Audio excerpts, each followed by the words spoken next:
मोदीजींनी जे 10 वर्ष जे 50 वर्ष देशामध्ये कोणी काही करू नाही पावलं ते 10 वर्षा पूर्ण देशामध्ये मोदीजींनी केलं.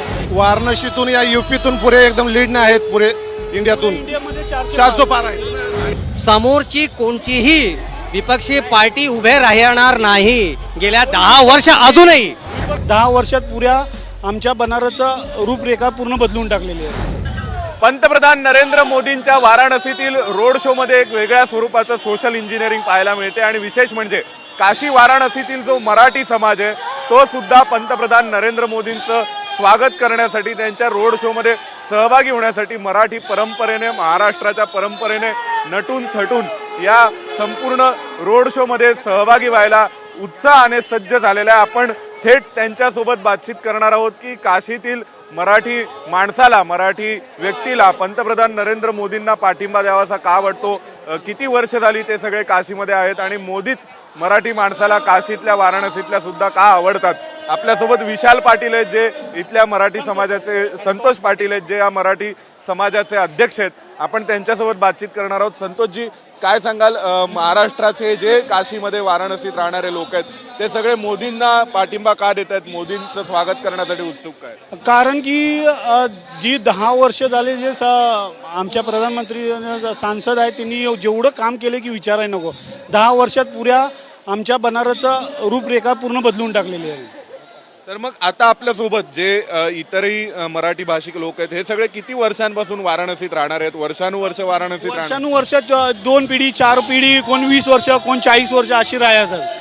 आपल्यासोबत आणखीन एक काका आहेत ज्यांनी पुणेरी पगडी घातली. आपण त्यांना विचारूया. काका, काय वाटतं, वाराणसी मधले तर मराठी लोक सगळे जर मोदींसोबत आहेत, महाराष्ट्रातील मराठी लोक कोणाच्या बाजूने कौल देतात? मराठी पण 90% भाजपाकडनंच असतात, काय कुठलेही असो. बरं, आणि काशीमध्ये ही परंपरा किती पिढी बनणार. छत्रपती शिवाजी महाराजांचा पण राज्याभिषेक काशीच्या मराठी ब्राह्मणांनीच केला होता. काशीची मणिकर्णिका, झाशीची राणी होती ती काशीची होती, मणिकर्णिका तांबे म्हणून. बरं, ते सर काशीमध्ये फार म्हणजे 80 मधनं 65 घाट मराठी लोकांनी बांधलेले आहे. मराठी आणि मराठा सर्व एकच आहे म्हणजे सर्व. आणि काशीमध्ये मराठी लोकांचं फार वर्चस्व आहे. आता पण आता नरेंद्र मोदींचा रोड शो होतोय आणि म्हणजे गेल्या वेळी सुद्धा 2019 साली सुद्धा तुम्ही मोदींच्या रोड शो मध्ये सहभागी झाला होतात सगळेजण आणि आता 2024ला पण होत आहेत. तर काय असं म्हणजे तुम्हाला खास विशेष वाटतं की मोदींना पाठिंबा द्यावा, मोदींना आपण समर्थन केलं पाहिजे? ॲक्च्युली मी माझा परिचय देते. मी इकडे भाजपाची उपाध्यक्ष पण आहे. मी 2 वेळची पार्षद पण इकडची होते मी. त्यामुळे मी भाजपामध्ये असल्यामुळे आम्हाला माहिती आहे की मोदीजींनी जे 10 वर्ष जे 50 वर्ष देशामध्ये कोणी काही करू नाही पावलं ते 10 वर्षा पूर्ण देशामध्ये मोदीजींनी केलं आणि बनारस पूर्ण बदलून दिलाय. चारों तरफ सगळीकडे तुम्हाला विकास ही विकास दिसेल. चाहे काशी विश्वनाथ धाम हो, रिंग रोड हो, नमो घाट हो, आता रोपवे पण इथे येतोय आणि बहुतसे स्मार्ट स्कूल आहे. लोक रिंग रोडच्यामुळे गावागावामध्ये पण रस्ते बनलेले आहेत. सगळी डेव्हलपमेंट इथेच आहे. आणि सबमर्सिबल बनवून त्यांनी एक पाण्याच्या ह्याच्यातनं पण कलकत्तामध्ये जायला त्यांनी जहाज बनवलं आहे. ट्रान्सपोर्टेशन वाढवलं आहे, शिक्षामध्ये वाढवलं आहे. हर क्षेत्रामध्ये हर लोकांच्यामध्ये, चाहे युवा हो, महिला हो, लहान मुलं हो या बायका हो, या तो पुरुष हो या वृद्ध हो, सगळ्यांकरता विकास केलेला आहे त्यांनी. इथे कोणी असं नाही म्हणू शकत की कोणाकरता नाही. सबका साथ, सबका विकास, सबको लेकर चलना, विश्वास के साथ. तुम्ही म्हणताय तुम्ही इथल्या पार्षद आहात, नगरसेविका आहात, म्हणजे तुम्हाला होता तर तुम्हाला इथे राजकीय यशही मिळू शकलं मराठी असूनही? बिलकुल. इथे कारण का मी जिथे राहते माझी कॉन्सिक्वेन्सी ह्याची होती जी नगर निगमची, ती तिथे जास्त करून मराठी लोकांचा बोलबाला होता आणि हळूहळू त्याच्यातनं काम करूनच मी वेगवेगळ्या पदावरती इथे होते. मी राष्ट्रीय कारखान्याची महिला मोर्चाची सदस्य पण राहून चुकलेली आहे. इथे महानगर अध्यक्ष पण राहून चुकले महिला मोर्चाची आणि असे क्षेत्रीय अध्यक्ष प्रदेशमध्ये सगळ्या पदावरती राहून आता परत महानगर उपाध्यक्ष मेन बॉडीमध्ये आलेली. आपण आणखीन काही लोकांकडून जाणून घेऊया की त्या सगळ्यांना नरेंद्र मोदींना पाठिंबा द्यावासा का वाटतो. आपण इथे अनेक सगळ्या मराठमोळ्या पोशाखामध्ये, परंपरेमध्ये सगळ्या आपल्या मराठी परंपरा दाखवणाऱ्या महिला आहेत, लहान मुलं आहेत. आपण त्यांच्याकडून जाणून घेऊया तुम्हाला सगळ्यांना मोदींना पाठिंबा द्यावासा का वाटतं? त्यांनी देशाकरता खूप चांगलं काम केलं आहे, याकरता त्यांचा पाठिंबा आम्हाला वाटतो द्यावा. तुम्ही सगळे 1 जूनला कोणतं बटन दाबणार आहात? कमल कमल कमल कपूर. तुम्हाला सगळ्यांना आनंद वाटतो का की आपण ज्यावेळी मतदान करतो त्यावेळी थेट देशाचा पंतप्रधान निवडतो म्हणून? मोदींकरताच वाटतं आम्हाला. तू कोणाला भेटायला आलायस इकडे आता? मोदी को. आपण पाहू शकतो की कशा प्रकारे लहान मुलं सुद्धा मोठ्या उत्साहाने नरेंद्र मोदींना भेटण्यासाठी इथे आलेत. आपण आपल्यासोबत आणखीन एक जण आहेत ज्यांनी पुणेरी पगडी घातलेली, आपण त्यांच्याकडून जाणून घेऊया. काका, काय सांगाल, तुम्हाला मोदींना पाठिंबा द्यावासा का वाटतोय? तुम्ही वाराणं, आपलं जे भारत आधी विश्वगुरु होता आणि आता मोदी आपल्या राष्ट्राला परत विश्वगुरु करणार आहे, यासाठी मोदीला आपण पाठिंबा देऊ. आता आपल्या सोबत आणखीन एक आहेत, हे सुद्धा मराठी आहेत पण इथल्या भारतीय जनता पक्षाचे उपाध्यक्ष आहेत, बरोबर, भाजपमध्ये पदाधिकारी आहेत. आपण त्यांच्याकडून जाणून घेऊया. मोदींना इथला जो मराठी समाज आहे, जो मोठ्या संख्येने असं आपण ऐकलं अनेक वर्षांपासून आहे, ते सगळे मोदींना एकमुखाने पाठिंबा देतात.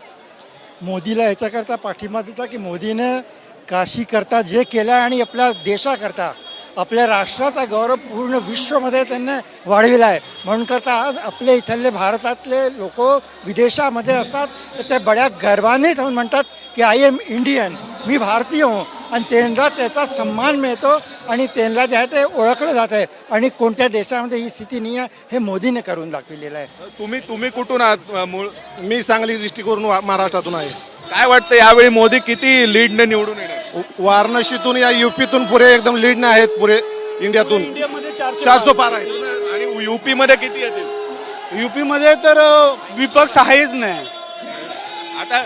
आता इकडे सगळे हे काशी विश्वनाथ म्हणजे काशी विश्वेश्वराच्या नगरीतली मराठी लोक आहेत.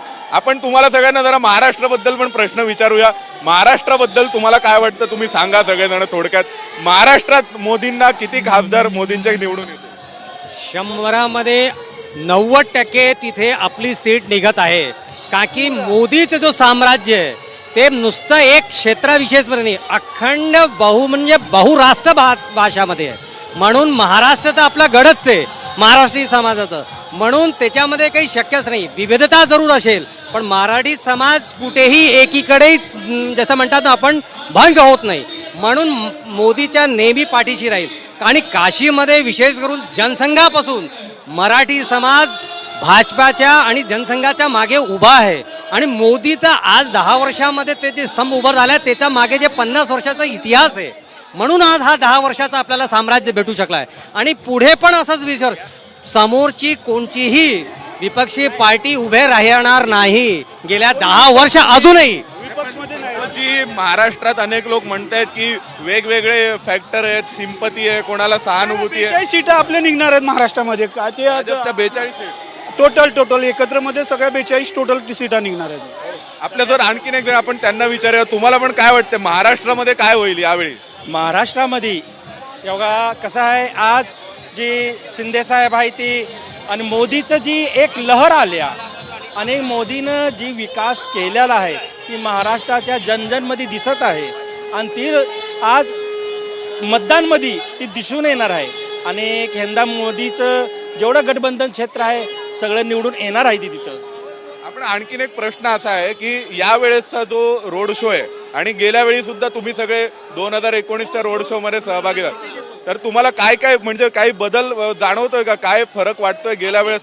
प्रचंड ह्याच्यामध्ये हा जो 2019चा आहे त्याचा जो वेग होता त्याच्यापासून जवळजवळ 60% वाढून हा वेग आहे. ह्याच्यामध्ये काही शक्य नाही. तुम्ही इथून मालवीजीच्या मूर्तीपासून बघा, काशीमध्ये बदलाव. हा नाही ते उत्साह जो आहे म्हणजे लोकांना वेग ते जो वेग आहे त्याचं प्रमाण हा आहे की सकाळी गेल्या 10 वाजतापासून कॉन्स्टंटली म्हणजे कंटिन्युअसली पब्लिक नुसतं ऑन द रोड आहे. तुम्ही ह्याचा म्हणजे हा पण तुम्ही आकलन करू शकता की हा काशीची जनताचा किती उत्गुण आहे. बाहेरचे जे तीर्थयात्री आलेले ते पण त्याच्यामध्ये सहभागिता घेतात, म्हणजे दर्शन करतात, ते अजून जुलूसमध्ये सामील होतात. ते म्हणजे प्रत्येक भागाचे चाहे तो टुरिझम मध्ये पण एक रोड शो, मोदींचा रोड शो तुमच्या माहितीत कोणी आले असे पुष्कळ लोक आलेत. आणि उद्या पण एक मोठा प्रोग्राम पण होणार आहे मराठी लोकांचा, गीत रामायण इथे होणार आहे. त्याच्यामध्ये पण लोक येणार आहे आणि इथे टुरिझमच्या नावाने रोड शो नाही, रोड शो मध्ये सामील होण्याकरता पण बाहेरची लोक आले. उद्या येत आहे काशीमध्ये.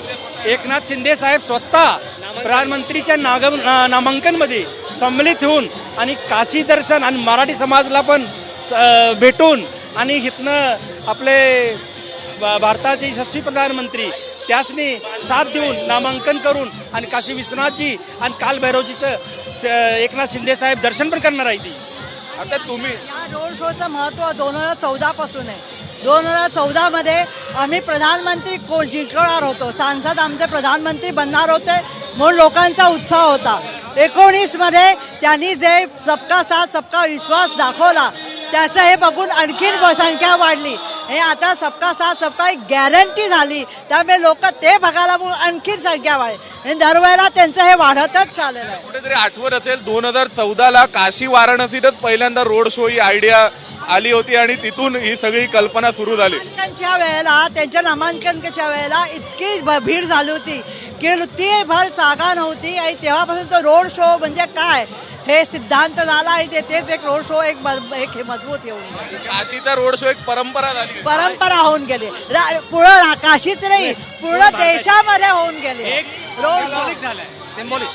गर्व आहे आम्ही काशीमध्ये आहे आणि काशीचे सांसद आमचे प्रधानमंत्री आहेत आणि आम्ही कुठे गेलो तर नुसतं म्हणलो काशी म्हणलो तर माणसं बघायचा नजरिया बी वेगळा असतो माणसांचा. अरे यार आमच्या प्रधानमंत्र्यांच्या ह्यांच्यामध्ये तुम्ही आलाय. बनारसला हे पहिल्यांदा हे मिळालंय, तर महत्वाचं मिळालंय की तिसऱ्यांदा आम्ही प्रधानमंत्री चुनतो निवडतोय. त्याच्यामध्ये सर्वात मोठं या जी आपला जो रोड शो चाललाय त्याच्यामध्ये तुम्ही विचारलं की 2014-2019 मध्ये प्रत्येक समाजाची भागीदारी आहे सभागता, पण यंदा जो विशेष आहे इथून आपण गेल्या 2 चौक पुढे गेलो तर मदनपुरा किंवा अजून पांडेवाली तिकडे मुस्लिम बाहुल एरिया आहे. आज सर्वात मोठा उत्साह जो बीजेपीने निर्माण केलेला आहे आणि तो पंतप्रधानाच्या समोर गेलेला आहे. आज त्यांचं स्वागत करता स्वतः आतुर आहेत मुस्लिम समाज. म्हणजे हा एवढा मोठा साम्राज्य 2019 नंतर एवढा मोठा म्हणजे इतक्या म्हणजे भेडीच्या प्रसंगामध्ये आणि एवढं मुस्लिम समाज पुढे येऊन करतोय, हे मोदीची आणि भाजपाची ही सर्व खरंच जीत आहे. एक प्रश्न असा आहे की तुम्ही सगळे काशी वाराणसीत राहता, पण तुम्हाला सगळ्यांना गॅरंटी वाटते की देशात पण मोदी येतील? बिलकुल बिलकुल. पण तुम्हाला कशाच्या आधारावर असं वाटतं? कामावरती, त्यांच्या कामावरती येते. त्यांच्या कामाच्या अलावा आणखीन काही नाही येते. आणि त्याच्या अलावा त्यांनी इतके सारे कामं केले. चाहे तुम्ही बनारसमध्ये हायवे पाहूंगा, शहराच्या चाहे फ्लायओव्हर पाहूंगा, चाहे कुठेही पाहूंगा. पहिले आम्हाला एअरपोर्ट जायला 2 तास लागत होते, आता आम्हाला एअरपोर्ट जायला 40 मिनिट लागता येते. हा सगळ्यात मोठा डेव्हलपमेंट आहे, कारण की हर लोक बाहेर नाही येतात आणि सगळे पाहता तिला येते. चाहे तुम्ही कनेक्टिव्हिटी पूर्वांचलची पुटी पाहूंगा, इतकी पूर्वांचलची कनेक्टिव्हिटी आज समय में आहे. आजच्या 10 वर्षाची कधी प्रश्नच लोक सोचू शकत नव्हते की असं पण होऊ शकतंय. इव्हन आम्ही लहानपणापासून काशी विश्वनाथ पाहतोय, कधी आम्ही कल्पना सुद्धा नव्हती केली की असं सुद्धा बनू शकतंय. आणि त्या कारणाने इतका मोठा टुरिझम त्याची काही कल्पना कोणी करू नाही शकत. आज लोकांनी आपल्या घराला होम स्टे आणि गेस्ट हाऊस कन्व्हर्ट करून दिलंय. जे लोक पहिले 1,000 रुपये कमावत रोजचे, आज 10,000 रुपये रोजचे कमावत आहे. तुम्ही 14 साली पण तुम्ही आले होते का? हो, 19 साली पण होते. एकदम. आता काय फरक वाटतोय? वेगवेगळ्या बदल? बहुत प्रगती आहे. म्हणजे रोड शो मध्ये एनर्जी एकदम यामध्ये काही शक्य नाही आहे ते. कितीच्या लीडने मोदी निवडून येतील यावेळी? त्यावेळेस अगर ईमानदार आहे, जो काम करना चाहतोय, तो कमीत कमी 2 से 3 हजार रुपये रोज कमावतोय. एक टोटोवाला सुद्धा रोजचे 2,000 रुपये कमावतोय. हा सगळ्यात मोठा टुरिझमचा इफेक्ट आहे. धर्म, संस्कृती प्लस विकास हा मोदींचा फंडा आहे. महाराष्ट्रात पण मोदी येतील असं सगळं तुम्हाला वाटतं? 100% त्याच्यात काही वादच नाही येते. 100% येते. किती जागा येतील महाराष्ट्रात?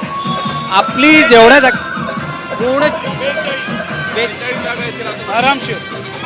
म्हणजे आपण पाहू शकतो की कशा प्रकारे काशीतील जो मराठी समाज आहे तो मोठ्या उत्साहाने नरेंद्र मोदींच्या रोड शो मध्ये सहभागी होतोय आणि त्यांना विश्वास आहे की महाराष्ट्रात सुद्धा 42 पेक्षा जास्त जागा भाजपच्या येतील. 2014 साली हे सगळेजण मोदींच्या समर्थनार्थ आले होते, 2019लाही आले होते, 2024लाही आले होते. आपण त्यांनाच विचारू 2029ला पण येणार?